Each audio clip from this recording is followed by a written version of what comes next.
बिस्मिल्लाहिर्रहमानिर्रहीम बच्चों, अब हम शुरू करेंगे बाब नंबर 9 कोऑर्डिनेट ज्योमेट्री। तो पहले नंबर पे हमें एक चीज़ दिखाई दे रही है कि कोऑर्डिनेट ज्योमेट्री जो होती क्या है कोऑर्डिनेट ज्योमेट्री। ठीक है बेटा, तो कोऑर्डिनेट ज्योमेट्री क्या होती है देखें। एक कारतीसी मस्तवी में ज्योमेट्रिकल इश्काल का मुताला। कारतीसी मस्तवी के अंदर जो हम ज्योमेट्रिकल इश्काल बनाते हैं बेटा, उनकी जो स्टडी होती है, उनका जो मुताला होता है, उस चीज़ को हम क्या कह रहे होते हैं, कोऑर्डिनेट ज्योमेट्री। अब कैसे कि आपके पास अगर ये बेटा कोई एक कार्टेशियन प्लेन है, ये इस तरह से, जिसको हम कार्तीसी मस्तवी कहते हैं, जिसके अंदर मैंने बना लिया एक स्क्वायर इस तरह से, इसके अंदर बना लिया मैंने एक सर्कल इस तरह से, तो इसके अंदर मैंने फॉर एग्जांपल कोई बना ली इस तरह से ट्राइएंगल। तो ये जो भी तस्वीरें मैं बना रहा हूँ, इस सब को क्या कहूँगा बेटा, कोऑर्डिनेट ज्योमेट्री। आगे एक बहुत इंपॉर्टेंट क्वेश्चन है और वो है कि आप बताएं कि जो टाइप्स हैं हमारे पास ट्राइएंगल की, वो कौन कौन सी हैं। तो पहले नंबर पे जो ट्राइएंगल की टाइप है बेटा, वो हमारे पास है मसावियुल इज़ला मुसल्लस। अब मसावियुल इज़ला मुसल्लस हमारे पास बच्चों क्या होती है, उसको ज़रा देखते हैं। ऐसी मुसल्लस जिसमें तीनों अज़ला की जो लंबाइयां हैं वो बराबर हों। ये आपको एक मुसल्लस दिखाई दे रही है, अगर आपको दिखाई दे ये वाली मुसल्लस, तो ये कौन सी, इसमें तीनों अज़ला की लंबाइयां बराबर हैं, इसको मसावियुल अज़ला मुसल्लस कहते हैं। ठीक है। दूसरी हमारे पास तारीफ अगर आप देखें तो वो आपको नज़र आ रही है, मसावियुस साकैन मुसल्लस। साकैन कहते हैं बेटा दो को, कि ऐसी मुसल्लस जिसमें मुसल्लस के जो दो अज़ला की लंबाइयां हैं बराबर हों और तीसरे ज़िला की लंबाई क्या हो, मुख्तलिफ हो। तो ये आपको एक तस्वीर दिखाई दे रही है। इसमें आप देख सकते हैं कि जो ट्राइएंगल आपको दिखाई दे रही है, इसमें दो साइड्स तो इक्वल हैं, दो साइड्स की लेंथ्स बेटा क्या हैं, इक्वल हैं, लेकिन ये वाली जो साइड है, इसकी लेंथ इक्वल नहीं है। तीसरे नंबर पे हम देखते हैं बच्चों, हमारे पास आ जाती है कायमतु ज़ाविया मुसल्लस क्या होती है। ठीक है। कायमतु ज़ाविया मुसल्लस क्या होती है, ऐसी मुसल्लस जिसके अंदरूनी ज़ावियों में से एक ज़ाविया क्या हो बेटा, 90 डिग्री का हो। तो आपको यहाँ पे एक ज़ाविया यहाँ पे 90 डिग्री का दिखाई दे रहा है। फिर हमारे पास बच्चों आ जाती है मुख्तलिफुल इदला मुसल्लस। मुख्तलिफुल इदला मुसल्लस कौन सी होती है बेटा, ऐसी मुसल्लस जिसके तीनों अज़ला की लंबाइयाँ क्या हों, मुख्तलिफ हों। तो आपको ये वाली एक ट्राइएंगल दिखाई दे रही है जिसमें तीनों अज़ला की लंबाइयाँ क्या हैं, मुख्तलिफ हैं। इसके बाद बच्चों हमारे पास एक है फासला और दरमियानी नुक्ता का फार्मूला। तो यहाँ पे आप देखें तो आपको ये वाली चीज़ जो दिखाई दे रही है, ये किसका फार्मूला है बच्चों, ये है आपके पास फासला का फार्मूला। और ये क्या होता है, x2 minus x1 whole square, x2 minus x1 whole square, और ये क्या है, y2 minus y1 whole square, और सारे का स्क्वायर रूट। फार्मूला याद रखिएगा। दरमियानी नुक्ता का बच्चों हमारे पास फार्मूला क्या होता है, R of X comma Y is equal to R of x1 plus x2 by two comma y1 plus y2 by two. अब जो चीज़ याद रखनी है, अगर आपके पास दो पॉइंट्स हैं P of x comma y और एक है Q, तो उसका नाम हम x कामा y नहीं रख सकते। ठीक है। एक पॉइंट के अंदर एक x की वैल्यू होती है, उसको x1 कहें, और एक y की वैल्यू उसको y1 कहेंगे। इसी तरह से कोई दूसरा पॉइंट है तो उसकी में आप एक कोऑर्डिनेट x का लेंगे और एक क्या लेंगे, y का, तो x2 और y2 इस तरह से आप उसको नाम देंगे। नीचे मैंने कुछ क्वेश्चंस को सॉल्व किया हुआ है। तो सवाल वाला क्या कहता है हमसे, सवाल वाला कहता है कि आप ज़रा इनके दरमियान फासला मालूम करें। तो फासला मालूम करते हैं जी। हमें एक पॉइंट दिया गया है, कौन सा भला पॉइंट दिया गया है, आराम से सुकून से उसको देखते हैं।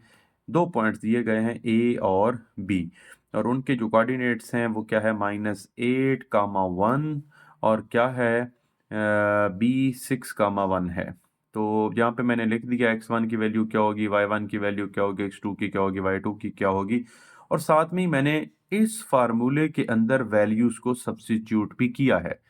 अब ए बी मेरे पास किसकी इक्वल आ जाएगा बच्चों, ए बी मेरे पास किसकी इक्वल आ जाएगा, अब मैंने क्या लिखा, x2 माइनस x1, तो x2 क्या था मेरे पास 6 था, माइनस माइनस, तो x1 जैसे ही मैंने देखा, x1 मेरे पास था -8, तो मैंने एक ब्रैकेट लगाई और फिर मैंने -8 लिखा, क्योंकि ये माइनस माइनस आपस में आगे देखेंगे प्लस हो जाएंगे।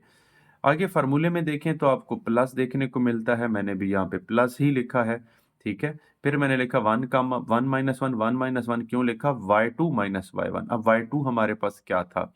y2 आप देखें तो वो हमारे पास है बेटा 1 और y1 क्या है? वो भी 1 है, ठीक है। तो 1 माइनस 1 0 हो जाएगा मेरे पास। तो ये स्क्वायर रूट उसी तरह से आएगा 6 माइनस माइनस ये क्या हो गया? Plus 6 plus 8 14।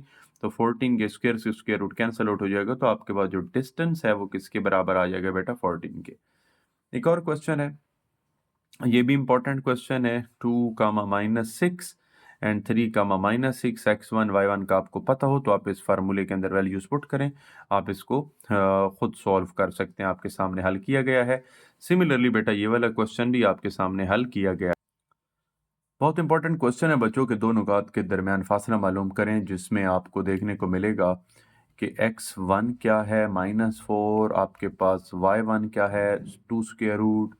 x2 क्या है? -4। और y2 क्या है? -3। यहाँ पे बच्चों वैल्यूज को सब्स्टिट्यूट करें ज़रा, आपको क्या देखने को मिलेगा? मैं जल्दी जल्दी सब्स्टिट्यूट कर लेता हूँ। मेरे पास x2 की वैल्यू है, देखें जी, -4 है।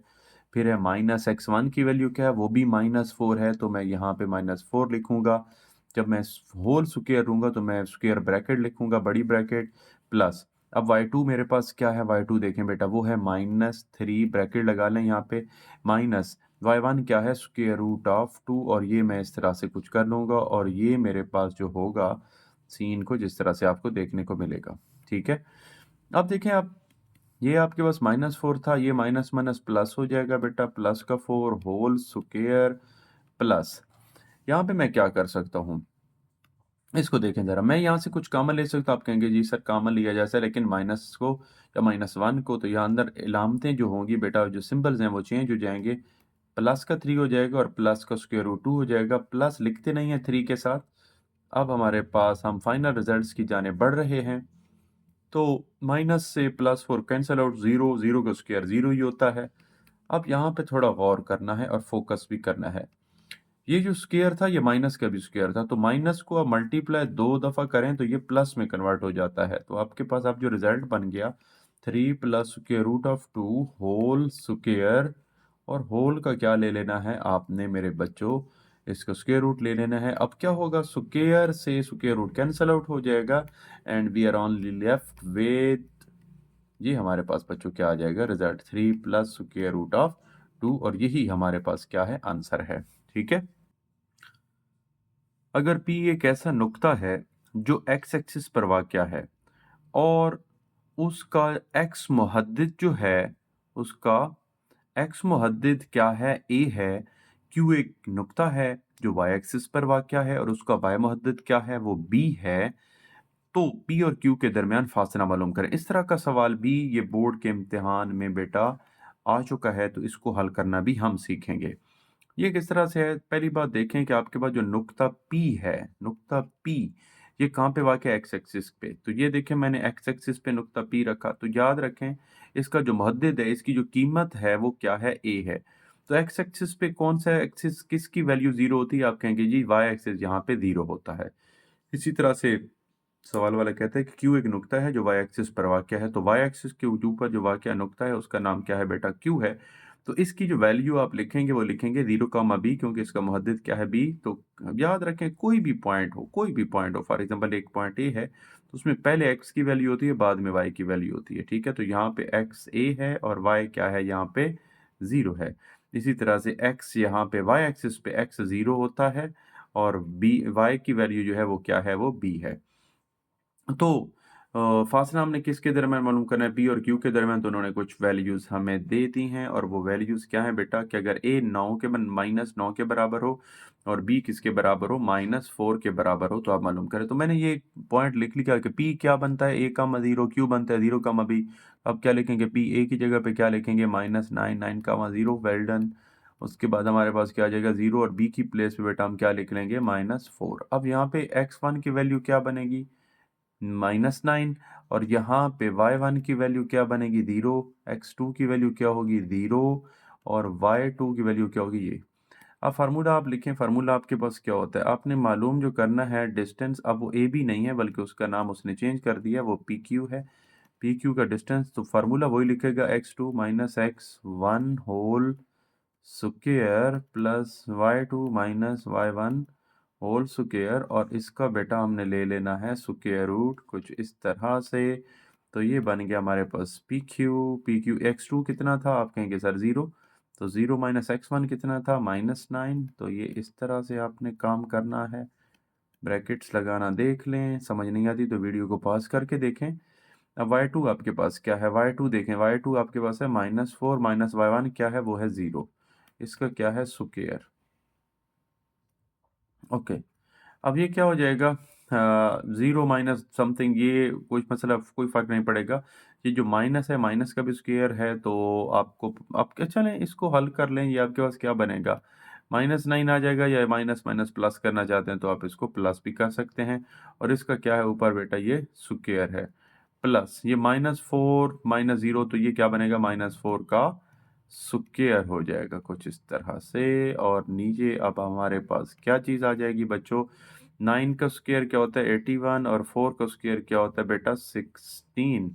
तो ये हमारे पास रिजल्ट में क्या बनेगा, ये बन जाएगा, क्या बनेगा, ये हो जाएगा 7, और ये क्या हो जाएगा 97। तो 97 का जो स्क्वायर रूट है वो हमारे पास इसका करेक्ट आंसर होगा।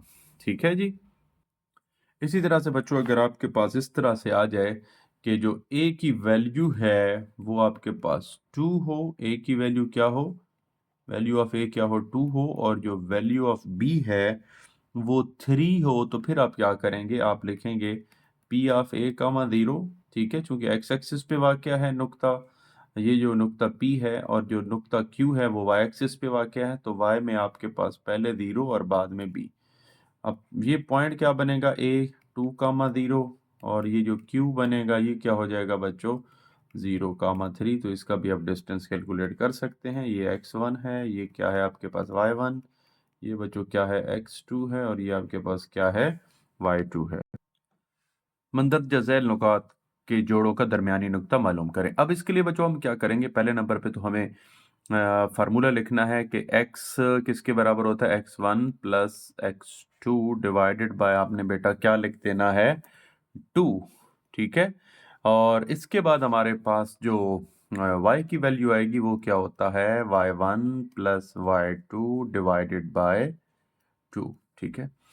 तो अब यहाँ से x1 की वैल्यू क्या है, x1 आपके पास 2 है, y1 क्या है 6 है, x2 4 है, और y2 क्या है आपके पास बेटा 3 है।